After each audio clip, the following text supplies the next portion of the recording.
खुद इनका चेहरा बता देता है। वैसे इनकी जात खटवानी है और ये खाट खड़ी करते हैं। किसकी खाट खड़ी करते हैं?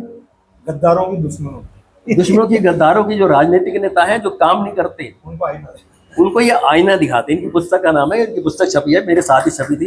एक ही दिन लोकार्पण हुआ था हमारा दोनों का, पिछली फरवरी में, 4 फरवरी को विश्व पुस्तक मेले में। इनकी पुस्तक का नाम है आईना दिखाओ। ये सबको आईना दिखाते हैं तुम हो क्या।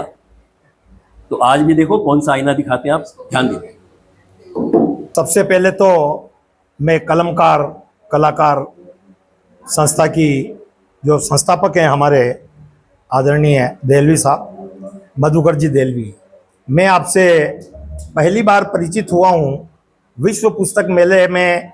मेरी जब किताब का पुस्तक मैंने लिखी है आईना दिखाओ, उसका लॉन्चिंग था और मेरे साथ जूनियर अमिताभ बच्चन, एक जो कि अच्छे उम्दा कलाकार हैं और जो आपके यूपी फाइल्स फिल्म में भी आ चुके हैं और कई उन्होंने वेब सीरीज वगैरह भी की है।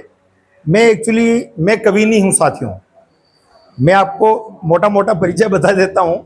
मैं कोई कवि नहीं हूँ, मैं सिर्फ सूक्तियाँ, सुविचार जिसको बोला जा सकता है, छंद एक पंक्ति से लगाकर 1 2 3 4 5 7 10 ज़्यादा से ज़्यादा 20 लाइन तक मैं अभी तक मैंने कोशिश की है लिखने की। वो भी आप मधुकर साहब जैसे साहित्यकार लोगों से जब मेरा पाला पड़ा।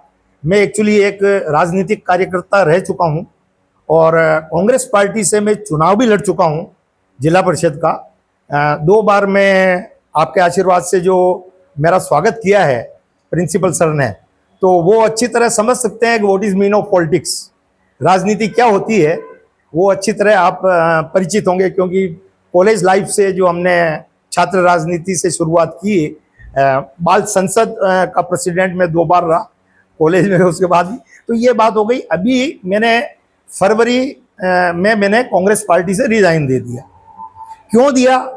क्योंकि ये आईना दिखाओ, ये जो मेरे जो भाव हैं, जो आज देश में जो स्थिति पैदा हुई है मोदी जी के आने के बाद, आपको बहुत हर्ष होगा ये जान के कि मेरे जैसा एक सक्रिय कार्यकर्ता 78 से कंटिन्यू जो कांग्रेस का कार्यकर्ता कांग्रेस के लिए काम करता रहा, उसको अब क्या हो गया, वो मोदी जी की तरफ झुकने के लिए क्यों मजबूर हुआ?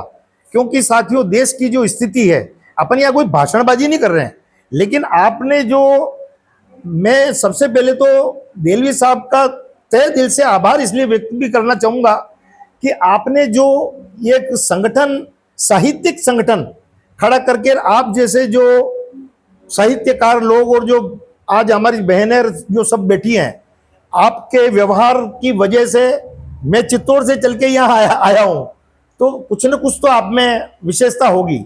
और आप से मैं ये, आप कह रहे थे कि भाई अस्वस्थ हो गए, फिर भी आपका देखो, आपकी लगन देखो साहित्य के प्रति, और आपकी ये देखो एक कि आप यहाँ उपस्थित हुए। इनकी जगह अगर मैं भी होता तो एक बार एक मैसेज डाल देता कि भैया मेरी तबीयत खराब है, प्रोग्राम आगे करेंगे।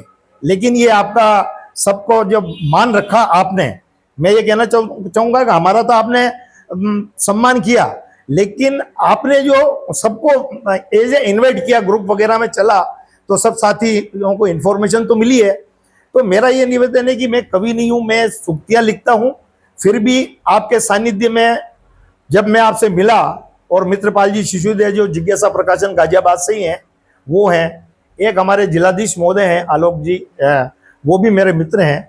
तो अच्छे लोगों से जब अपन करते हैं तो लिखने का मन ऑटोमेटिक करता है, तो मैं लिखने के कार्य में शुरू हो गया। वैसे मैं आईना दिखाऊं 2014 से जो सूक्तियाँ है वो लिख रहा हूँ, लेकिन मोटे रूप में अब लिखने लगा हूँ। अब जैसे कि आपने बताया कि भाई मेरा नाम अर्जुन है, तो अब मैं मेरा परिचय बता देता हूँ। परिचय में मैं मेरे शहर गांव का नाम नहीं बताऊंगा, क्योंकि वह स्वतः ही इतिहास बताएगा कि भाई मेरे गांव का, शहर का क्या नाम है।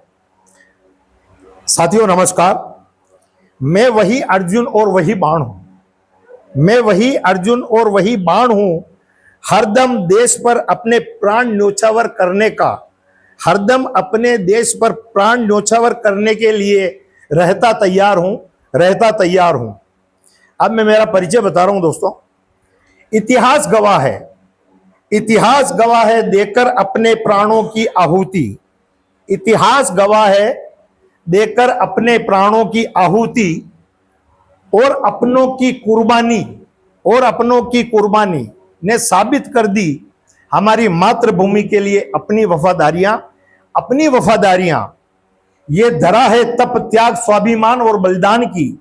ये धरा है तप त्याग स्वाभिमान और बलिदान की। ये शहर ए जोहर है की है हमने कई बार यहां ये दावेदारियां। की है हमने कई बार ये दावेदारियां। इस शौर्य भूमि पर त्योहारों की तर्ज पर हुए हैं यहाँ कई जोहर। यहाँ स्वाभिमान की खातिर खेली है हमने यहाँ गद्दारों के लहू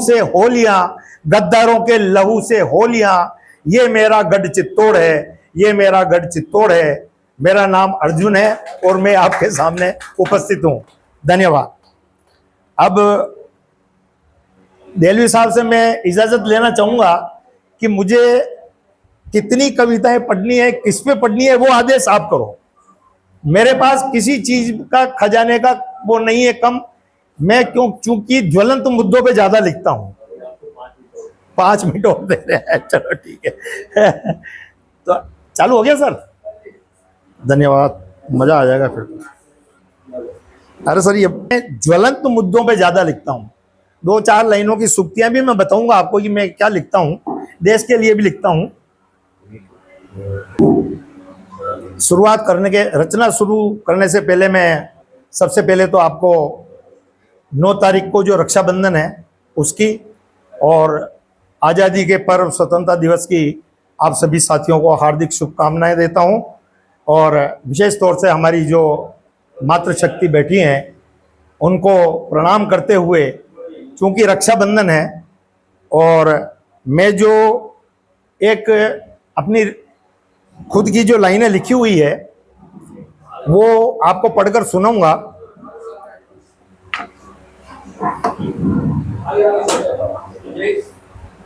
जब उसका भाई घर आया हुआ है फौजी, तो आपस में बातें कर रहे हैं।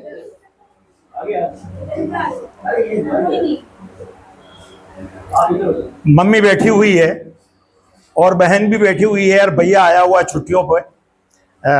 तो वो बहन कह रही है कि भाई आप बहानाबाजी बनाते हो और रक्षाबंधन त्योहार कोई होता है तो आपको छुट्टियां मिलती नहीं है और आप आते नहीं हो, तो अब के भैया आप जरूर रक्षाबंधन पर आना। उसको लेके मैंने 2-4 पंक्तियां लिखी है। जो बहन जो कह रही है